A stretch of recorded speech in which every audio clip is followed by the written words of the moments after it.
One of the fascinating implications of the Republican wins in the midterm elections, which were held in the first week of November, is a switch that we are now seeing in Americans' party identification.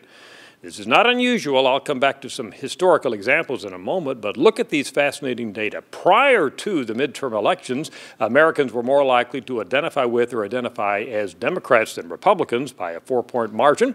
My colleague Jeff Jones has just toted up the numbers after the election for the rest of the month of November, and look at the switch there.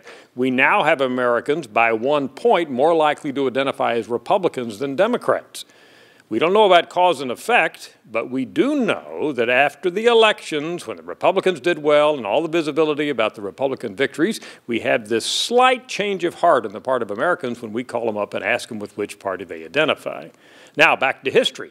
This has happened before. Look particularly at 1994. That was the year when the Republicans did extremely well. That was Newt Gingrich and the contract with America. And after that sweep by Republicans in 1994, party ID switched to the tune of 16 points.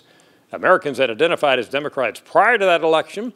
After that 1994 election, they shifted over and identified as Republicans by a 12-point margin.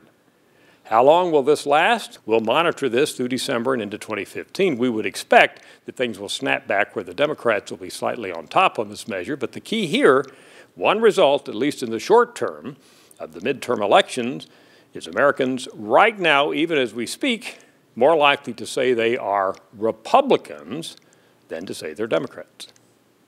I'm Dr. Frank Newport, Gallup Editor-in-Chief.